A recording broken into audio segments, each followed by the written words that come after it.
Sean todos bienvenidos a una nueva lectura del curso Aprende Lenguaje C sin morir en el intento. En esta lectura vamos a ver el tema de algoritmos, que es un tema fundamental para todas las áreas de la informática. Y la programación obviamente no es la excepción. Así que, bueno, comenzamos. Bien, lo primero que vamos a ver es la definición de un algoritmo. ¿Qué es un algoritmo? Lo vamos a definir como una secuencia finita ordenada. ¿Por qué decimos que es una secuencia? Porque es como si fuera una sucesión o lista de instrucciones o pasos que una persona debe realizar para llegar a un fin determinado. ¿Y por qué decimos que es finita? Bueno, pues porque esa lista de instrucciones tiene un inicio y tiene un final definido. Y por último decimos que también está ordenada porque esas instrucciones tienen que tener un orden específico para que el algoritmo funcione correctamente y no tenga ningún problema. ¿Y cuál es el objetivo de un algoritmo? ¿Cuál es su funcionalidad?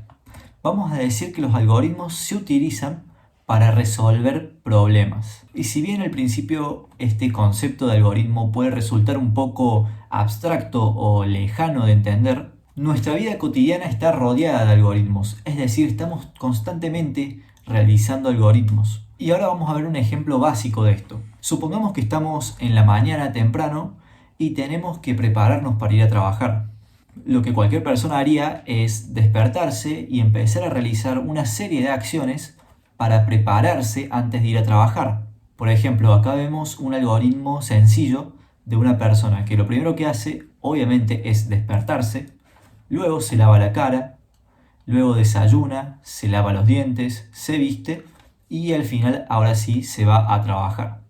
Entonces vemos que acá tenemos una serie o una sucesión, secuencia, listado, como le quieran decir, de instrucciones, y estas instrucciones son finitas porque tienen un inicio y tienen un final.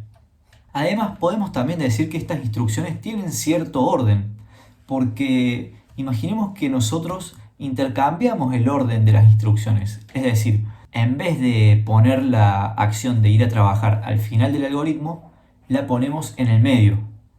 Entonces ahora esta persona debería despertarse, luego se lavaría la cara y el tercer paso sería ir a trabajar. Pero vemos que si el tercer paso es directamente irse a trabajar, la persona iría sin desayunar, sin lavarse los dientes y sin vestirse. Por lo tanto, el algoritmo no estaría funcionando correctamente, no es eficiente. Si bien este ejemplo parece algo sencillo y simplificado, nuestro ordenador también realiza algoritmos, y estos algoritmos por lo general son un poco más complejos. Y ahora vamos a ver cómo es que nuestro ordenador realiza estos algoritmos. Bien, en la lectura pasada habíamos dicho que nuestra computadora estaba compuesta por dos partes fundamentales. Teníamos de un lado el hardware y de otro lado teníamos el software. Dentro del hardware teníamos una subcategoría llamada los periféricos, que eran los encargados de intercambiar datos o información con el usuario. Entonces, el primer paso de un algoritmo es la recepción de datos, es decir, nuestra computadora necesita que nosotros ingresemos datos que le van a servir como información para ejecutar ese algoritmo. Luego, nuestra computadora sí realiza la ejecución de un algoritmo determinado utilizando la información recibida a través de los periféricos. Y como resultado, nos va a dar una respuesta, es decir, el algoritmo nos da una respuesta que también se va a mostrar en los periféricos. Pongamos un ejemplo para que se quede más claro. Supongamos que queremos realizar una suma en una aplicación de calculadora que está instalada en nuestro ordenador. Entonces lo que vamos a realizar es ingresar a través del teclado los números que queremos sumar. Y esos números van a ser recibidos por nuestro algoritmo, el cual va a procesar esa información, va a realizar una secuencia finita ordenada de instrucciones para lograr calcular el resultado de esa suma. Entonces, si yo le pongo los números 3 y 5, por ejemplo, esos números entran al algoritmo y como resultado tengo la suma, es decir, 3 más 5, 8. Entonces podríamos decir que una computadora resuelve problemas a través de estos tres pasos que vemos en pantalla. Sin embargo, nosotros como usuarios normales de una computadora solamente nos interesan el primer paso, es decir, el paso donde ingresamos información a la computadora, y el último paso, que es cuando la computadora nos da la respuesta que nosotros queremos. Por lo general, no nos interesa qué es lo que hace internamente la computadora. no nos interesa el algoritmo en sí. Sin embargo, si somos programadores, sí vamos a trabajar sobre los algoritmos. Es la parte que nos interesa estudiar y así aprender a programar esos algoritmos.